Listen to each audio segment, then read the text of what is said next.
তারা বলতো, এ ওয়াদা কবে আসবে? বলো যদি তোমরা সত্যবাদী হও। যদি কাফেররা জানতো সে সময়ের কথা, যখন তারা অগ্রপশ্চাতের অগ্নি প্রতিরোধ করতে সক্ষম হবে না, সাহায্যপ্রাপ্তও হবে না, বরং তা হঠাৎ এসে তাদেরকে বিমূঢ় করবে,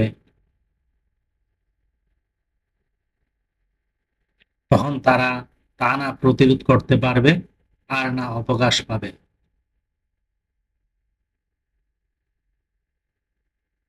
আর তারা আপনার পূর্বেও রাসূলদের সাথে ঠাট্টা বিদ্রূপ করেছে।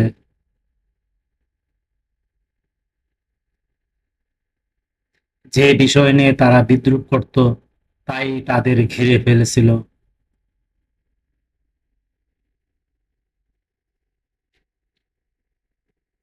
আপনি বলুন, কে তোমাদেরকে রাহমান হতে রক্ষা করবে রাতে ও দিনে? বরং তারা তাদের রবের শরণ হতে বিমুখ। আয়াত 38 থেকে 42, সূরা আম্বিয়া, আল কুরআন।